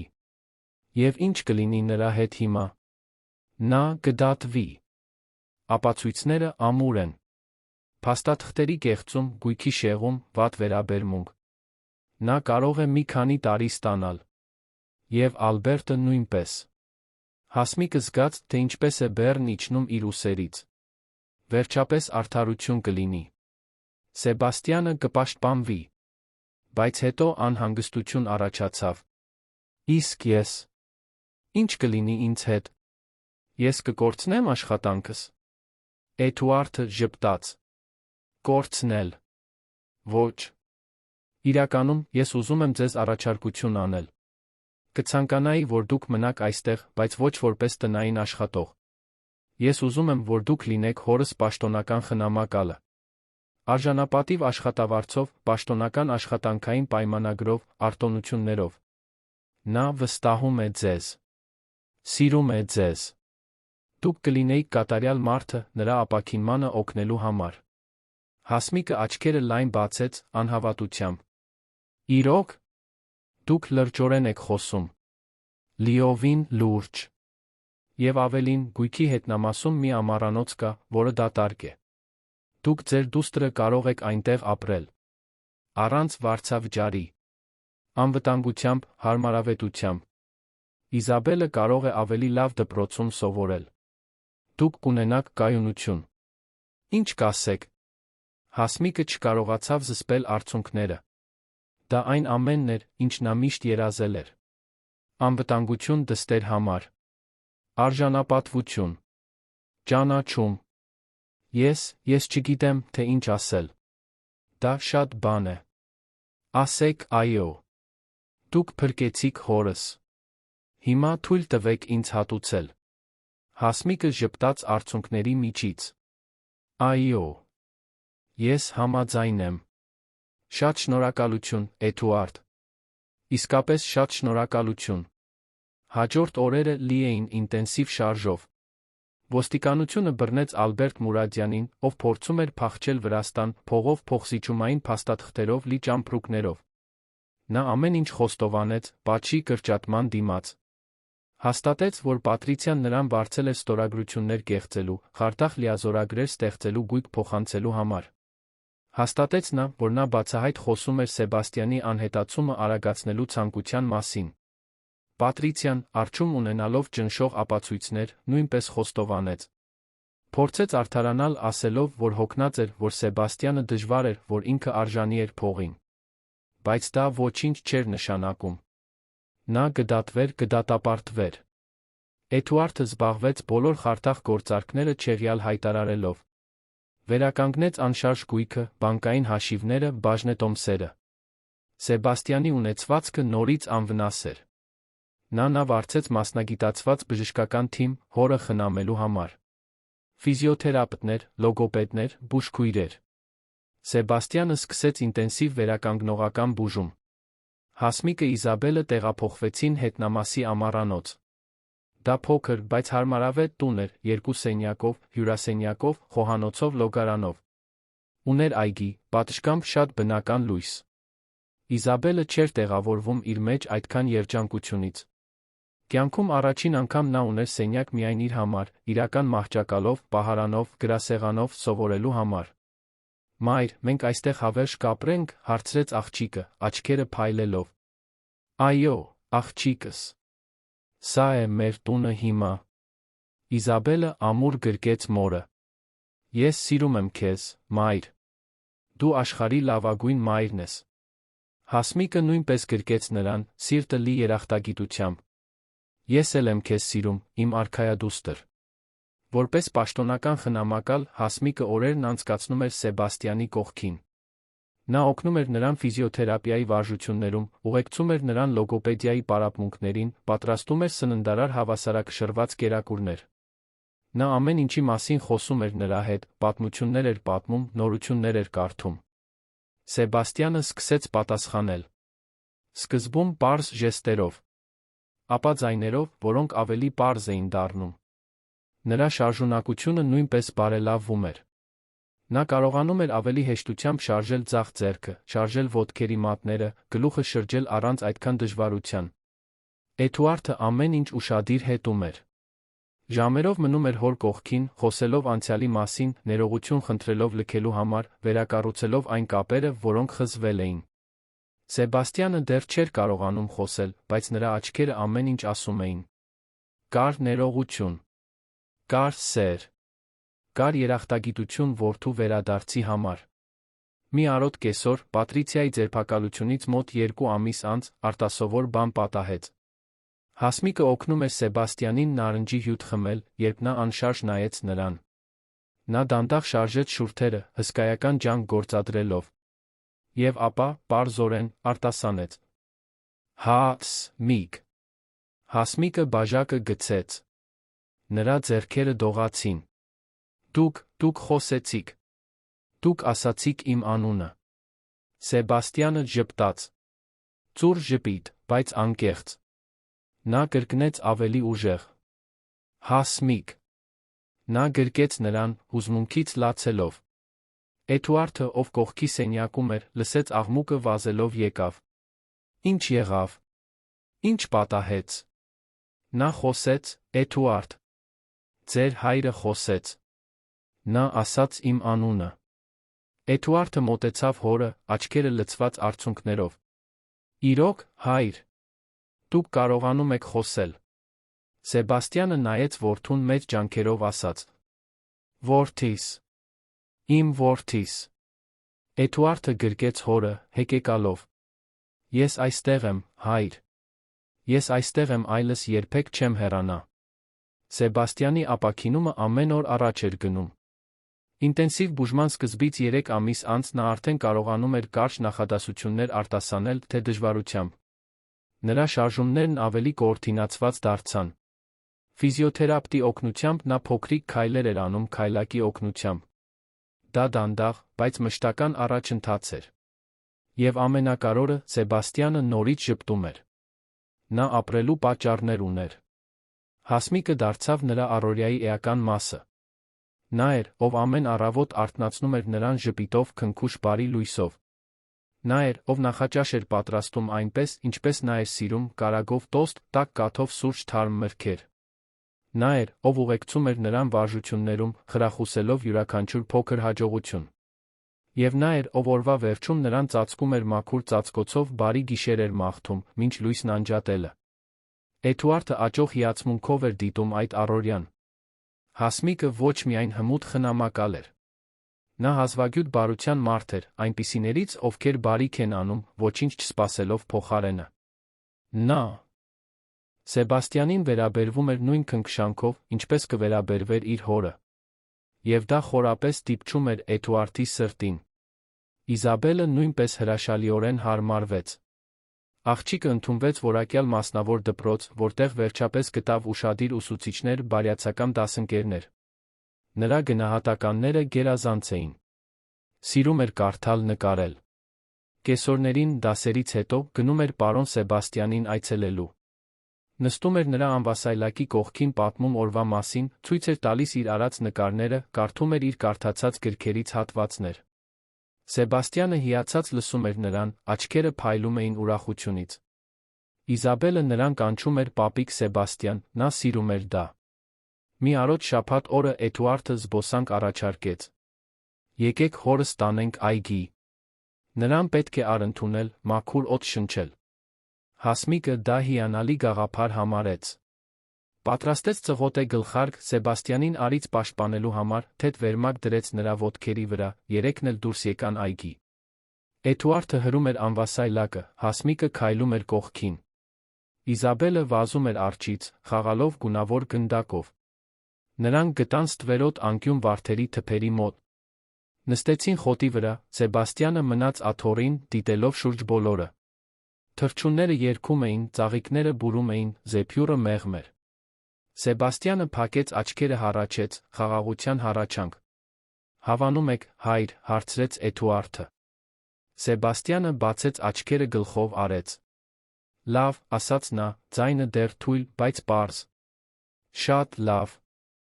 Հասմիկը ժպտաց։ Դուք արժանի եք աշխարհի բոլոր լավ պահերին, պարոն Սեբաստյան։ Իզաբելը մոտեցավ, մեկնեց մի ծաղիկ, որը հավաքել էր։ Պապիկ, այս վարդը ձեզ համար եմ հավաքել։ Այն ամենագեղեցիկն է այգում։ Սեբաստյանը դողացող ձեռքով վերցրեց ծաղիկը, բերեց քթին, ներշնչելով բույրը։ Նրա աչքերը լցվեցին արցունքներով։ Շնորհակալություն, իմ թոռնուհի։ Իզաբելը զգուշորեն գրկեց նրան, Սեբաստյանը համբուրեց նրա գլխի վերը։ Հասմիկը դիտում էր տեսարանը, սիրտը տաքացած։ Իր դուստրը մեծանում էր, շրջապատված սիրով, անվտանգությամբ, արժանապատվությամբ։ Դա այն ամենն էր, ինչ նա միշտ երազել էր։ Էդուարդը նայում էր Հասմիկին այլ արտահայտությամբ։ Հիացմունք, հարգանք, բայց նա ինչ-որ ավելին։ Ինչ-որ բան, որը նա ինքը դեռ չգիտեր անվանել։ Նա նկատեց, որ ավելի ու ավելի շատ ժամանակ էր անցկացնում նրա հետ զրուցելով։ Որ փնտրում էր նրա կարծիքը տան որոշումների վերաբերյալ։ Որ ավելի շատ էր ժպտում, երբ նա մոտ էր։ Եվ դա մի փոքր վախեցնում էր նրան։ 15 տարի էր, ինչ նա հեռացել էր Հայաստանից։ Երկար ժամանակ էր, ինչ նա իրեն թույլ չէր տվել ոչինչ զգալ, բացի մեղքից, միայնությունից։ Հասմիկը նույնպես նկատում էր փոփոխությունը։ Նա նկատեց, որ Էդուարդը նրան այլ կերպ էր նայում։ Որ պատճառներ էր գտնում մոտ լինելու համար։ որ պնդում էր նախաճաշել իր Սեբաստիանի հետ միասին։ Բայց նա չգիտեր, ինչպես մեկնաբանել դա։ Ի վերջո, նա խնամակալն էր։ Նա տիրոջ որդին էր։ Նրանց միջ հսկայական սոցիալական հեռավորություն կար։ Նա չէր կարող իրեն պատրանքներով խաբել։ Մի գիշեր, Սեբաստիանին քնեցնելուց հետո Հասմիկը նստած էր ամառանոցի պատշգամբում, թեյ խմելով։ Իզաբելն արդեն քնած էր։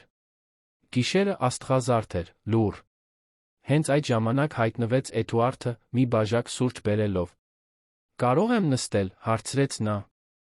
«Իհարկե»։ Էդուարդը նստեց կողքի աթոռին։ Մի քանի ակնթարթ լուռ մնացին, պարզապես դիտելով երկինքը։ Ապա նա խոսեց. «Ուզում էի նորից շնորհակալություն հայտնել ձեզ, Հասմիկ։ Այն ամենի համար, ինչ արեցիք հորս համար։ Այն քաջության համար, որ ունեցաք։ Այն մարդկայնության համար։ Դուք արդեն մի քանի անգամ շնորհակալություն եք հայտնել ինձ, Էդուարդ։ Այլս պետք չէ։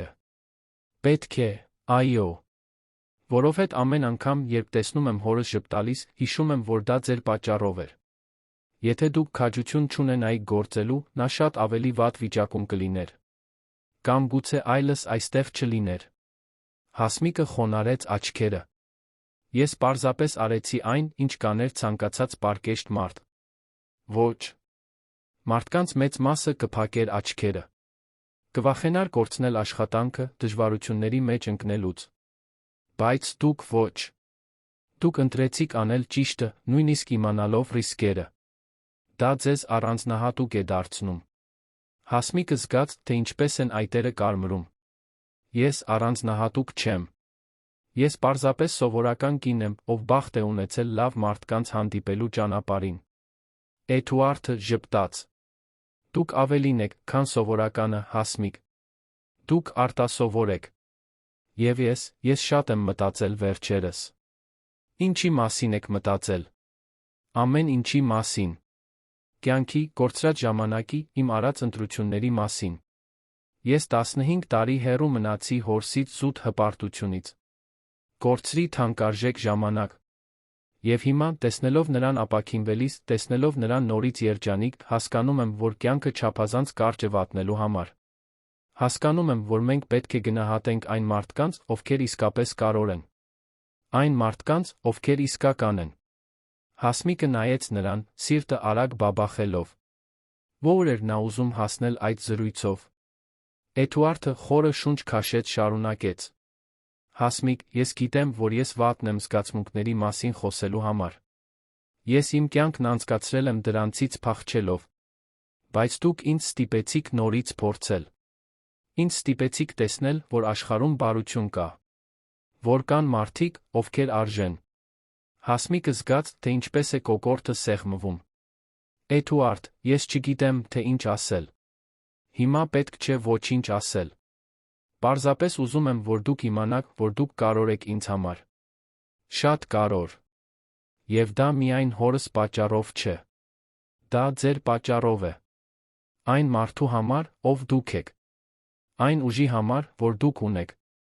Այն ձի համար, թե ինչպես եք նայում աշխարհին, նույնիսկ այն ամենից հետո, ինչ անցաք։ Երկուսն էլ լուռ նայում էին միմյանց։ Հասմիկը զգացմունքների խառնուրդ էր զգում։ Վախ, հույս, անորոշություն, երջանկություն։ Հնարավոր էր։ Հնարավոր էր, որ Էդուարդի նման մեկը իսկապես հետաքրքրվի իր նման մեկով։ Էդուարդ, ես էլ եմ ձեզ սիրում։ Բայց մենք շատ տարբեր աշխարհներ ունենք։ Ես պարզապես սկսեց նա, բայց Էդուարդը ընդհատեց նրան։ Մի ասեք դա։ Դուք պարզապես ոչինչ չեք։ Դուք Հասմիկն եք։ Ուժեղ, քաջ, հսկայական սիրտ ունեցող կին։ Եվ հենց դա է ինձ գրավում։ Ինձ չի հետաքրքրում տարբեր աշխարհները։ Ինձ հետաքրքրում է բնավորությունը։ Եվ դուք ունեք լավագույն բնավորությունը, որը ես երբեք հանդիպել եմ։ Հասմիկը զգաց, թե ինչպես են արցունքները գալիս։ Բայց ինչ կլինի, եթե չստացվի։ Իսկ եթե մարդիկ դատեն։ Իսկ եթե ձեր ընտանիքը չընդունի։ Իմ ընտանիքը իմ հայրն է։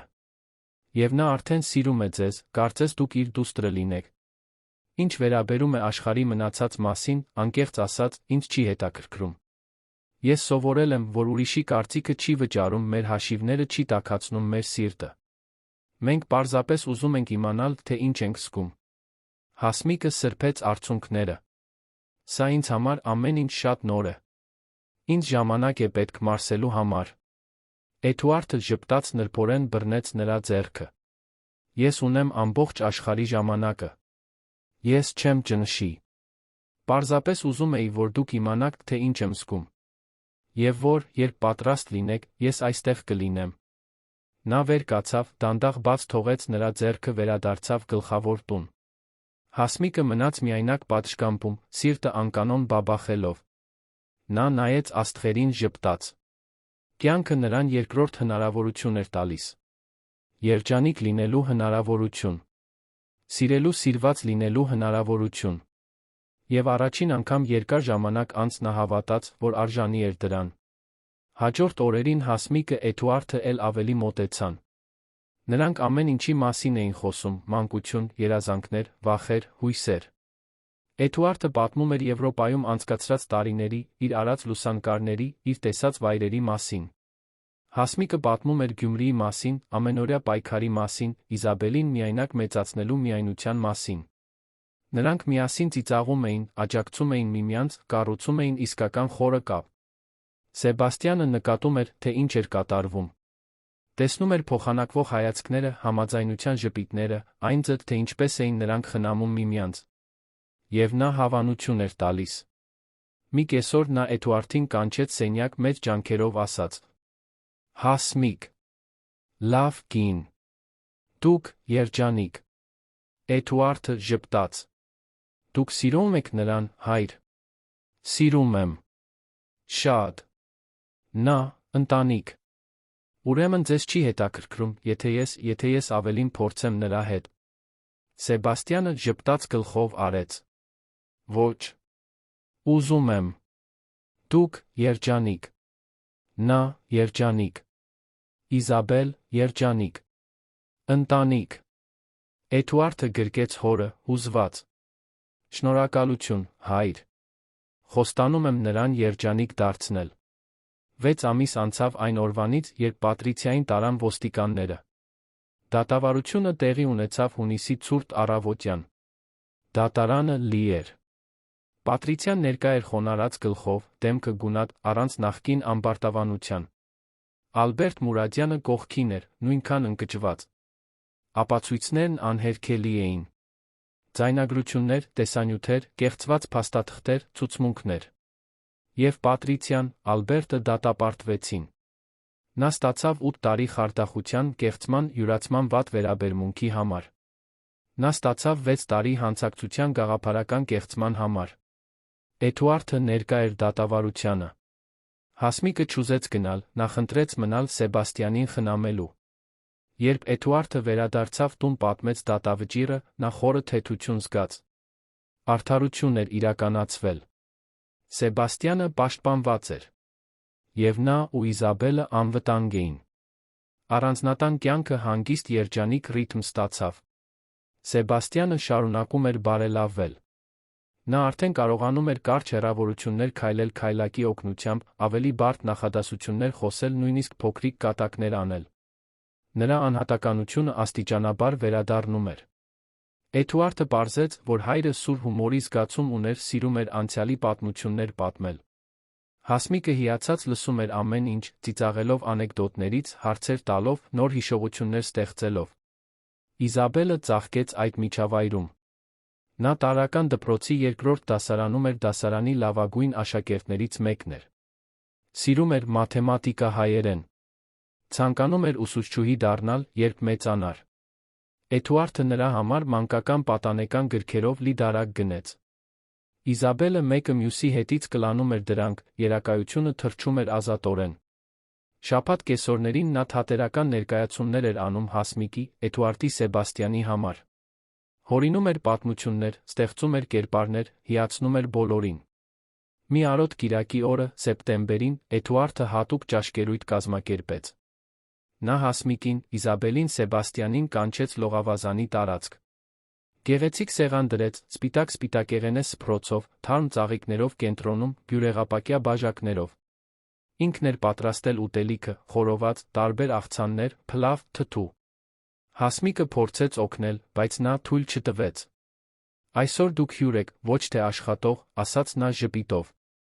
Նրանք ճաշեցին գարնան տակ արի տակ, զրուցելով, ծիծաղելով, վայելելով միմյանց ընկերակցությունը։ Սեբաստյանը դանդաղ, բայց հաճույքով էր ուտում, համտեսելով յուրաքանչյուր պատառը։ Իզաբելը ոգորված պատմում էր դպրոցի փորձվող թատերական ներկայացման մասին։ Հասմիկը դիտում էր ամեն ինչ, սիրտը լի։ Դա երջանկություն էր։ Մաքուր, պարզ երջանկություն։ Ճաշից հետո, մինչ Իզաբելը խաղում էր լողավազանում Հասմիկի ուշադիր հսկողության ներքո, Էդուարդը ներողություն խնդրեց Սեբաստյանին տարավ սենյակ, օգնելով նրան մի փոքր հանգստանալ։ Երբ նա վերադարձավ, նստեց Հասմիկի կողքին, լողափի աթոռին։ «Ինձ պետք է մի բան ասել ձեզ», ասաց նա, ձայնը մի փոքր նյարդային։ Հասմիկը հետաքրքրությամբ նայեց նրան։ «Ինչ եղավ»։ Հասմիկ, այս վերջին ամիսներն իմ կյանքի լավագույններն էին։ Ես վերադարձա Հայաստան կոտրված, մեղքով լի, չիմանալով արդյոք կկարողանամ փրկել հորս։ Եվ գտա ձեզ։ Գտա մեկին, ով ինձ ցույց տվեց, որ աշխարհում դեռ բարություն կա։ Ով ինձ ստիպեց ավելի լավ մարդ լինել։ Ով ինձ ստիպեց նորից հավատալ սիրուն։ Հասմիկը զգաց, թե ինչպես է սիրտը արագանում։ Էդուարդ, շարունակեց նա։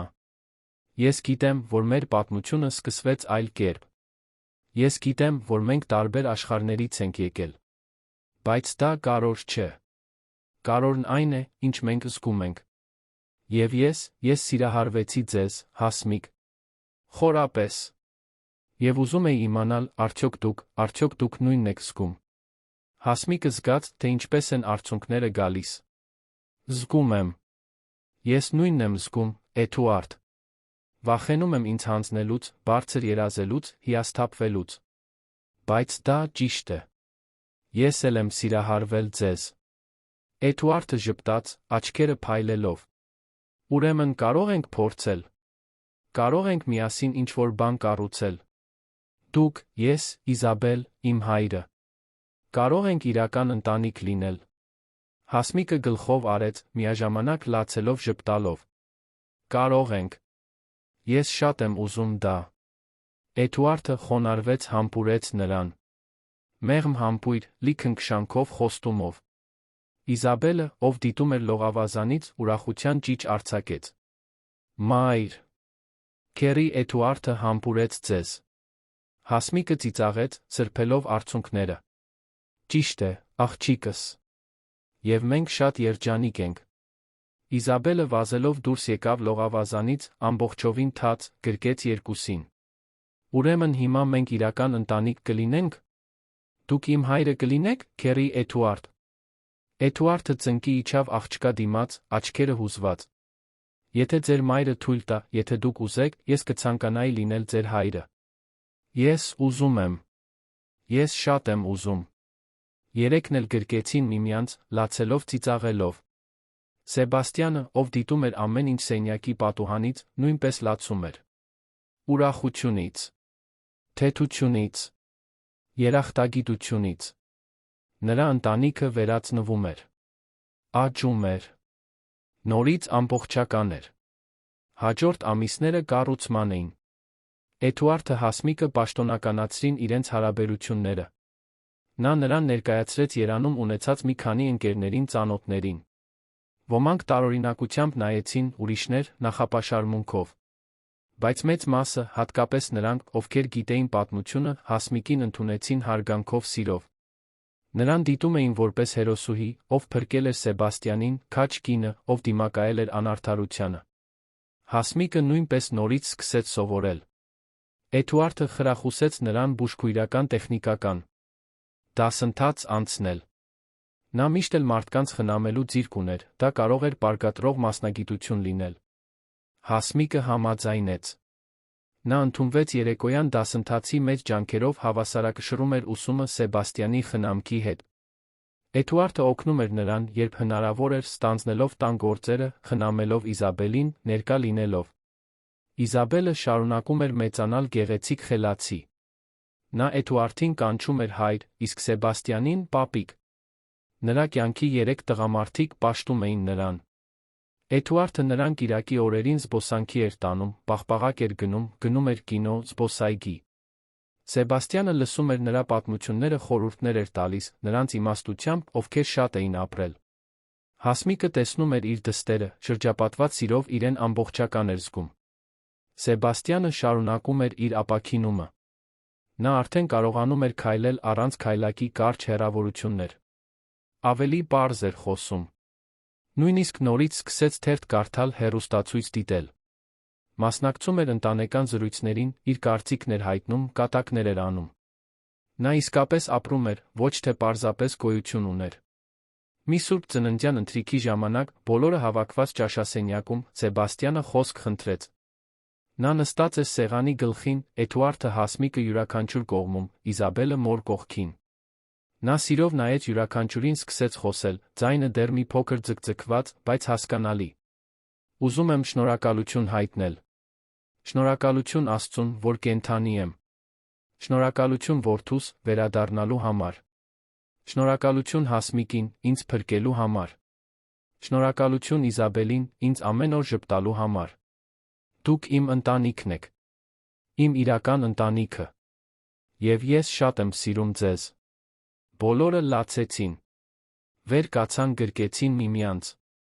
Դա մաքուր հուզմունքի, ճանաչման, իսկական սիրո պահ էր։ Ընտանիքը, որը ծնվել էր ցավից, պայքարից, քաջությունից։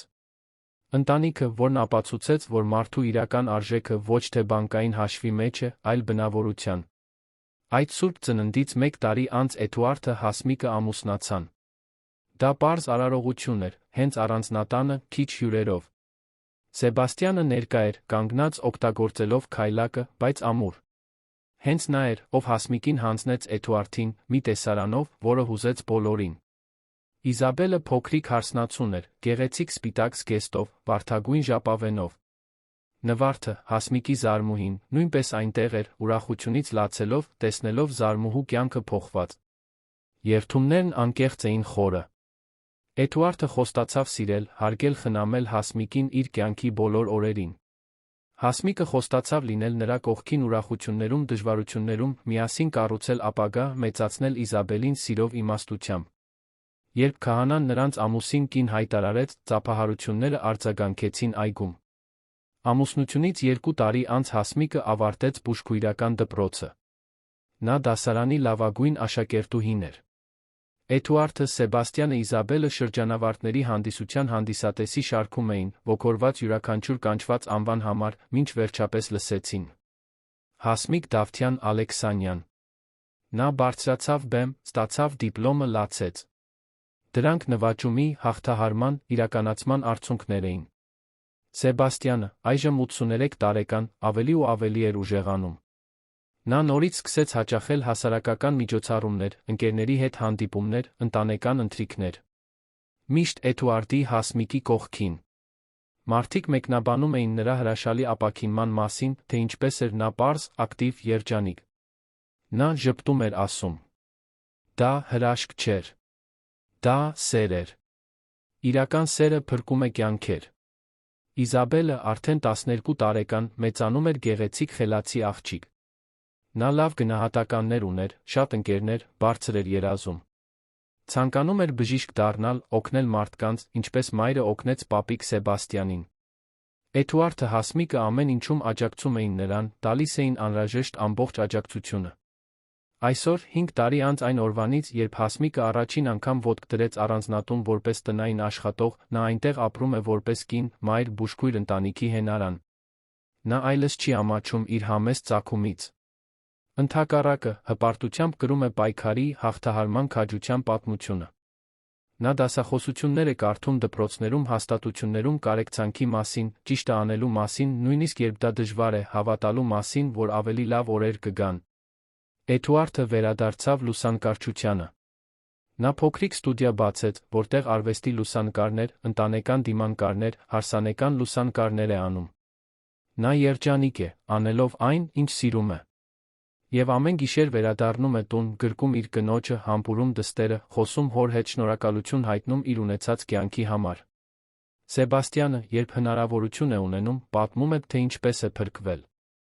թե ինչպես մի համեստ ծագումով կին, ոչինչ չունենալով, բացի մաքուր սրտից, քաջություն ունեցավ դիմակայելու հզորներին, վտանգելու իր սեփական ապրուստը, անծանոթ ծերունում պաշտպանելու համար։